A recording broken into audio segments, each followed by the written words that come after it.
Najbitnije je da smo pobedili pred našim navijačima. Mnogo bitna utakmica za nas, da uhvatimo priključak sa Kropom i sa Olimpijom. Mislim da smo malo slabije ušli u utakmicu, da smo njima prepustili neku inicijativu, ali uspeli smo da se konsolidujemo i da uzmemo loptu u naše noge i mislim da smo na kraju zasluženo pobedili.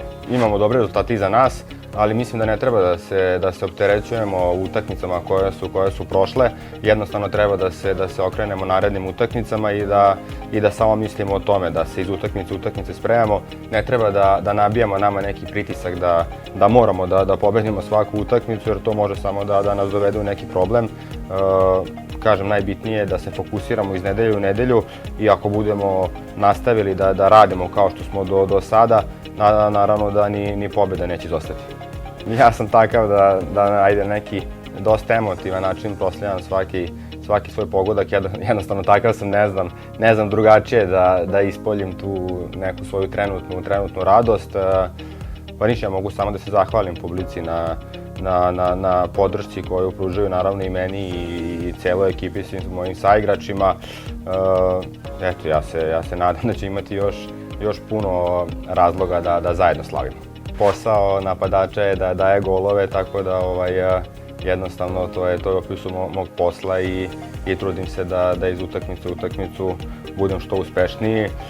Što se tiče lige, iskreno zadovoljan sam, ne mogu da kažem, nisam očekivao ovoliki nivo, nije velika razlika, moram da priznam, između Hrvatske i Slovenske lige. Igra se dosta otvoreno, dosta brzo, mislim da to pokazuje i sama tabela.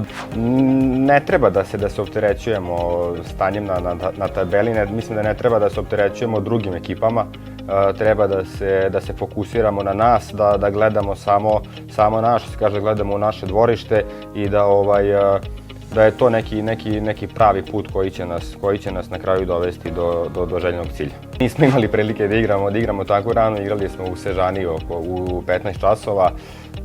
Da, eto, već nas čeka nova utakmica, novo dokazivanje. Imali smo sad 2 dana da se odmorimo, od sutra kreće priprema za Bravo i eto, nadam se da ćemo uspeti da uzmemo ono što nam pripada. Što se tiče privatnog vremena, uglavnom provodim vreme sa devojkom. Ona je ovde sa mnom, imam i malog psa, francuskog buldoga, tako da eto, on mi je okupacija. Živim blizu mesnog parka i eto, pokušavam sa njim da provodim što više vremena napolju, naravno i sa devojkom. Volim da pročitam nekad knjigu, da li neku autobiografiju ili tako nešto, da pogledam neku dobru seriju ili film i to je to.